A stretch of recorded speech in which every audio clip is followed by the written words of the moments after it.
This experience happened in 2001. One day, I received a phone call from my father, who told me that he had just been examined in the hospital.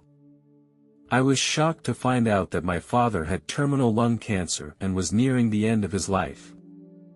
I knew I had to get to his side as soon as possible, so I got on a plane the next day. I had taken a long vacation because I wanted to be with him during this time. When I arrived, my father was resting quietly on the couch, looking very frail. He looked at me with a smile. During the time I was with my father, he made some important decisions. First, he decided to forego further treatment because he thought it would only cause him more pain. He decided to welcome death. To help my father find peace in his soul, some priests came to his home. They spoke with the father about faith and Jesus Christ. One of the pastors asked, "Do you accept Jesus Christ as your Savior?" This was a key question, and the pastor wanted to make sure that the father was ready to accept God's salvation. Although the father was physically weak, he answered firmly, "I accept." Father wanted to find peace and salvation for his soul by establishing a deeper connection with God in the last stage of his life. From that moment on, Father was in a very peaceful state. He prayed and read the Bible every day, as he had done before. One cold early morning, I stood by my father's bedside and helped him light his last cigarette. I knew that the main cause of his lung cancer was caused by smoking. I had urged him many times to quit smoking, but it was too late to talk about it anymore. A few hours later, my father left me peacefully. I couldn't control my emotions and hugged his body and cried loudly. I felt a deep sense of loss and pain. However, just a few minutes later, I saw my father's spirit appear in the air. It was as if it was telling me that he had achieved relief and happiness. It was a feeling I had never had before, an experience beyond reality. I shouted up into the air in excitement. "Dad, is that you? I love you." At that moment, I felt a special kind of peace and happiness, as if my father's soul had passed on a kind of comfort to me. Later, I told my family members around me about the event. They did not feel excited and thrilled. On the contrary, they reassured me that it was just a hallucination I had when I was extremely sad. These words made me question my own feelings, and I began to think that maybe they were right, maybe I was just missing my father so much that I was hallucinating. 29 days later, something else happened that made me even more convinced that what I was experiencing was real. That morning, I was sleeping in bed when I was suddenly awakened by a strange sound. I sat on the edge of my bed and thought to myself, "What is this sound? Why did I feel so strange?" I looked at the time, it was only about 7 o'clock. I decided to sleep a little longer. Shortly after I lay down, I suddenly felt someone appear next to me. I looked up and was surprised to find that it was my father. His appearance had changed dramatically. He looked only about 30 years old. He was wearing a pair of jeans and a plaid shirt, an outfit he used to wear before. He looked in very good health. My father's smile was so warm and familiar. My father held my hand, and I could clearly see the details on his left hand. The lines on his fingers were clearly visible. These details made me feel his real presence, as if the connection between us had never been broken. I knew that his spirit had come to me once again. The next thing I knew, I was out of my body. I looked down and saw my body still lying on the bed. I was shocked and excited because it was an experience like no other. My father had been holding my hand, and his presence gave me a sense of strength and comfort. I felt a sense of light weightlessness. I began to move upward with my father. We passed through the roof and then through the clouds. We came to a beautiful and peaceful world. The sun was bright and warm here. Light clouds floated in the sky, creating beautiful patterns and shapes. We continued along a path lined with flowers, which gave off an enchanting fragrance. Father led to a huge square where a lot of people were gathered. Each of them had a smile on his face. They held hands and sang and danced together. I saw a huge table on the right. The table was covered with food. To my surprise, the food was not meat, but some fruit-like food. I noticed that one fruit was similar to an orange, but it was brighter in color and shimmered. There was also another fruit shaped like a grape, but it was blue in color. My father took me out of the lively square and we came to a peaceful countryside. Under a large tree, I found an elderly man sitting in a chair, holding an old book in his hands. Not far from him, two old men were playing chess. Curious, I approached them. The chess board seemed to be floating in the air.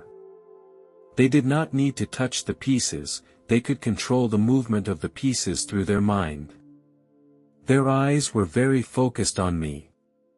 When they determined the position, the pieces would float gently in the air and land on the position they wanted. I was amazed by this wonderful sight. Next, my father took me to the depths of the countryside. A cozy little wooden hut appeared before my eyes. The cottage was surrounded by a faint fragrance of wood. There was a small garden in front of the door. The furniture inside was all handmade. The bookshelves were filled with various books. The windows overlooked the scenery outside. You can see the green hills and the lake in the distance. In another room, various carving tools are stacked. These tools are neatly arranged. My father always loved the art of wood carving. I vividly remember that when I was 7 years old, my father made an exquisite toy pistol out of wood. At that time, I loved this toy pistol so much that I would put it under my pillow every night when I went to bed. At that time, I felt particularly proud and happy. However, as I grew older, I no longer put it under my pillow, and I don't know where it is now. This little room makes me nostalgic for those innocent and wonderful times. My father said to me, "Son, this is my home now, a place free from pain and worry. Remember, no matter what happens, I will always love you. We will not part forever, we will be together again. But for now, you must go back and get on with your life. Pursue your own dreams and don't let yourself be left with regrets." My heart was so conflicted, I longed to stay by his side. My father came closer to me, he ran his hand through my hair and said, "Son, I understand how you feel. You have many things to do and many people to take care of. No matter what time it is, I will always be there for you." I said in a weak voice, "Okay, Dad. I will go back and get on with my life." My father smiled, and his image slowly began to blur. "Remember," he said gently, "we will meet again, and then we will be together forever. I love you, son." After a while, I went back to bed. I slowly opened my eyes, and my mind felt very lost. The clock next to my bed showed the real time and my heart became heavy. I sat up, feeling my body was still a little tired. I sat quietly on the edge of the bed. Although it felt like a dream, the emotions and experiences in it were so real and deep. I closed my eyes and took a deep breath. I told myself that although my father was no longer with me, his love was still there. I got up from the bed and opened the window, letting the fresh air fill the room. I felt the warmth of the sun. I realized that I still had a lot to do. The next day, I received a call from my brother. On the other end of the line came my brother's excited and thrilled voice. He told me that he had seen his father yesterday. My father was sitting at his bedside and holding his hand. I asked him what else had happened.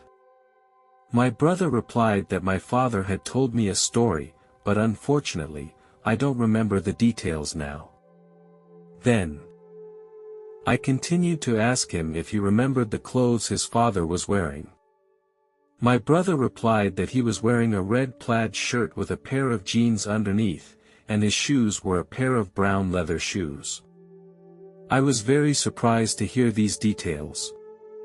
I asked my brother about the time of the incident. He replied that it was around 7 a.m. The time I saw my father was exactly the same as the time described by my brother. This could not be just a coincidence, it was my father's way of communicating his care to us. This experience reinforced my belief that my father's spirit is still around to watch over us. I know that when I leave this world, I will go to another place to continue my life. Heaven will become my true home. There, I will be reunited with my family again and feel the peace and joy of eternity. Although there are many people who are skeptical about my experience, I don't care what they think. Because I believe that God is all around us and that He loves everyone unconditionally. This experience has convinced me that heaven is real. It is the home of our souls and our eternal home. I will carry this belief through the rest of my days and face the challenges and difficulties of life positively. I know that only through a positive attitude and actions will I be able to join my beloved Father in heaven again someday in the future. I believe in my experience because it has given me strength and courage. I no longer fear death because I know it is only part of the journey of life. My heart is filled with trust in God. If you are experiencing the pain of losing a loved one, I hope my experience can give you some help and comfort. Loved ones who have passed away have not left us, they are still with us and watching over us. We will be together again at some point in the future. Let's face the challenges of life positively and believe in the power of love and hope. This experience happened when I was in college and I was attending a class reunion.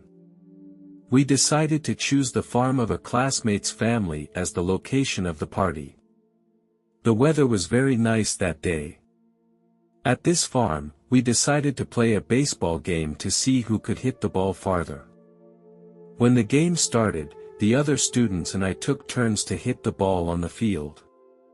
Everyone swung the bat hard, hoping to hit the baseball farther. Unfortunately, I didn't do very well and I wasn't able to hit the ball very far. I lost the game. According to the pre-agreed rules, I needed to retrieve all the baseballs that were far away. The farm was surrounded by very high fences and the fences were covered with barbed wire. When I jumped from the top of the fence, I cut my palm by the sharp barbed wire.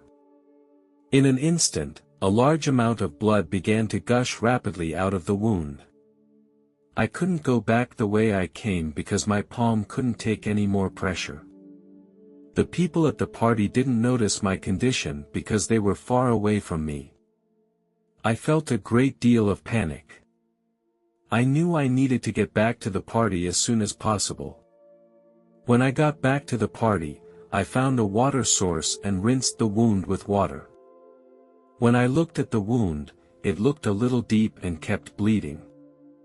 I tied my shirt tightly around the wounded area, hoping to stop the bleeding as soon as possible.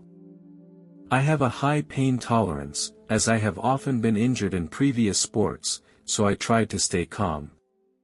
My clothes were soon soaked with bright red blood. The wound still did not stop bleeding. I told my classmates not to worry, that I would be fine, that I was strong. After a while, I realized that the situation had become urgent and that I needed to seek more professional medical help. Now I urgently needed stitches, but the nearest hospital was an hour's drive away. I kept reassuring myself that I would be fine soon and not to panic. I looked at my watch and more than an hour had passed since I was injured. Suddenly, I had a wonderful feeling in my body that started in my feet and quickly spread throughout my body. The feeling was indescribable and made me feel very strange. I told my best friend that something strange was happening, but that no matter what happened, I would be fine. Even though I had no idea what was about to happen, I tried to stay positive.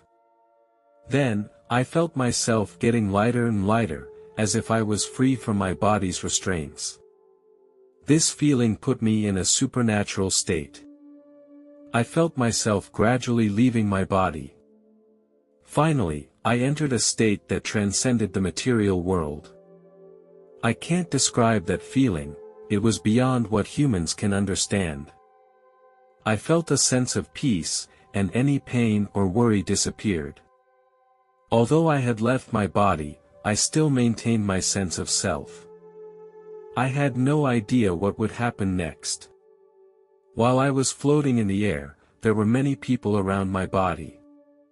I didn't want to worry them, so I started shouting, "Hey, I'm right here, I'm fine." They couldn't seem to hear me. I approached one of my friends and tried to tap him on the shoulder, but he didn't respond. This made me feel more and more confused. Suddenly, I felt myself start to drift upward uncontrollably. This feeling made me feel very nervous because no matter how hard I tried, I could not change the situation. As I continued to rise, the sky turned from blue to black. There was not a single ray of light in this place, and darkness enveloped everything around.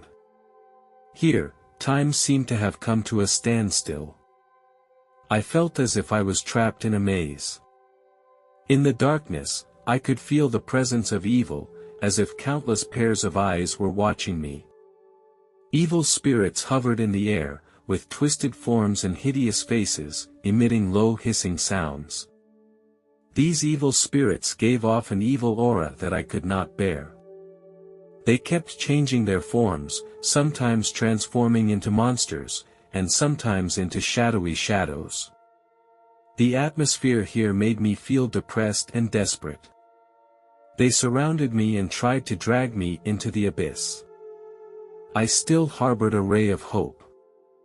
I began to pray that I would continue to float upward, away from these demons. Fortunately, my prayers seemed to be answered. I continued to float upward, away from the spooky evil spirits. I continued to pray that I would find the light. A bright light appeared in the distance from me.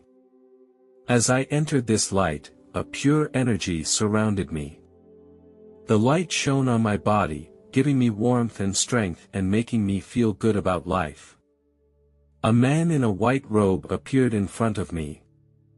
The man's gaze was warm and loving, as if he knew everything about me. "Welcome to this place." His voice was low and gentle, yet at the same time full of power. I felt accepted and understood, as if I had returned to a home where I truly belonged. "You successfully fought off those evil spirits," he continued, "and your faith and prayers have brought you here. Now, you will get the answers you want here. This man seems to be my mentor. Please follow me," he said, and turned to walk deeper into the light. Curious, I followed. We passed through a gate and then entered a completely different realm. A magnificent array of buildings unfolded before my eyes. The man led me into one of the buildings, which looked like a huge library. The shelves were lined with countless books and scrolls. The man told me that I would find the true meaning about life here. I began to explore this mysterious and wisdom-filled place. There, I learned about the importance of love and forgiveness. I learned about the universe. Learned about its origin and how it works, and our role and mission in it. Man served as my mentor and patiently answered all my questions. He helped me to broaden the boundaries of my thinking. In this mysterious library, time seemed to have no concept of existence. I gradually understood that life is a journey. Each of us is a part of the universe, carrying a unique mission and purpose. I found the answers I had been searching for in this mysterious library. Next, the man took me to a peaceful garden. The flowers emitted an enchanting fragrance. The man pointed to a distant valley and said that was our next destination. We passed through a dense forest. As we climbed, the man told me that every challenge is a gift of life, they shape our courage and resilience. It is only in the face of difficulty that we can truly surpass ourselves. Eventually, we made it to the top of the mountain. The man pointed to the sunset in the distance and said that the moment the sun sets, we should be grateful for every day of sunshine. In that moment, I felt the preciousness of life and understood the importance of cherishing and gratitude. Standing at the top of the mountain, I felt inner peace and determination. I was determined to incorporate what I had learned into every detail of my life and to impact others with kindness and wisdom. The man watched me as he encouraged me to believe in my own strength and to persevere in the pursuit of my inner truth and goodness. I looked at the man gratefully. I understood that this moment was our moment to say goodbye and that I had to return to the real world to continue my journey. The man embraced me gently. I looked at the beauty of the place and took a deep breath. I thanked the man and will always miss this precious experience. I turned around and walked towards the bottom of the mountain. Every step was so real. I felt the pain again. I knew that I was back in the real world. When I opened my eyes, my classmates were all around me.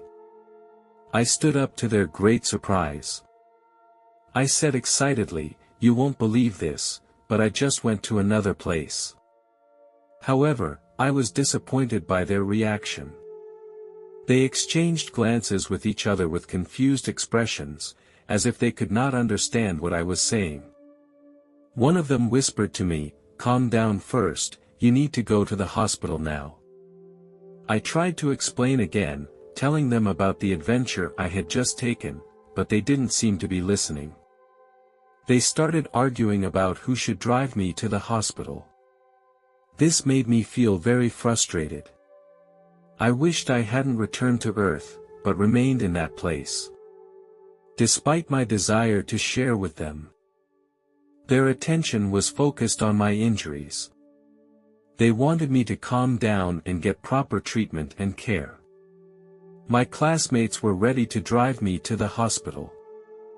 I lay in the back seat and thought back to what I had just experienced. I began to wonder if what I had just experienced was just a hallucination. The time in the car seemed to become very long. Suddenly, I felt a wave of dizziness and I lost consciousness again. This time, I left my body faster than before, as if I had traveled back in time and space in an instant, back to the top of the mountain before. The man's voice reappeared. He told me that this was not a game, and that I had to return to Earth to help the others. He promised to send me back immediately. I felt a strong force surround me and I was back in my body again. This time the return seemed to be more rapid. I was lying in a hospital bed, surrounded by unfamiliar sounds and sights. I understood that I was back on Earth, back in my own life. The doctor took an antiseptic tool and carefully cleaned my wound. I closed my eyes tightly, the whole process was not too long. The doctor removed the gloves, smiled and said to me, "The wound has been treated, now you need to rest, let the body recover as soon as possible." I nodded my head and thanked the doctor. Before he left the room, I shared with him what I had just experienced. I described the mysterious place.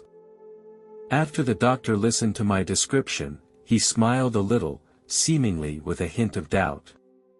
Then, he left the room. Although the doctor did not respond to me directly, I swear that the experience was real. Not only did that experience change my perspective on life, it also made me realize that everyone has a journey and a calling of their own. I know that that experience was real and meaningful to me. I will always keep this precious experience. I re-examined my relationship with my parents. When I went to college, my relationship with my parents began to become strained. I now realize that they have been quietly giving of themselves to me. Therefore, I decided to treat them with an attitude of gratitude. I began to take the initiative to communicate with my parents and listen to their ideas and opinions. I learned to respect their point of view more. This change brought more harmony to us. We understood each other better and respected each other's space and needs. This experience gave me a new understanding and perception of family, and it became a valuable asset in my life.